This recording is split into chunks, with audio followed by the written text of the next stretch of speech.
May nakapagsabi sa akin, may kaunting karamdaman ka. Pinagtulos kita ng 2 kandila. Kagabi, may ilang kabinataan ang gustong makipag-usap sa akin.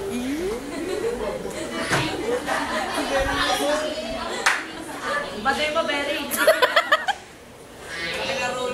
Talagang naiinis ako. Salamat na lang at naroon si Padre Damaso ang malaking bagay-bagay na ikinikwento sa akin.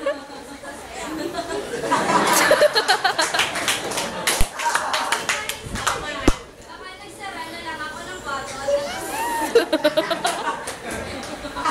at sabi mo na lang kung ano ang dinaramdam mo at papupuntahin ko dyan ang ama ko.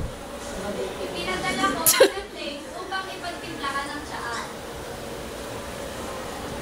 Marunong siyang magluto, higit na mahusay kesa sa kanyang mga katulong mo. Yan pala si Crisostomo. Yan pala si Crisostomo. Yes! Kung hindi ka darating bukas, hindi ako pupunta sa seremonya.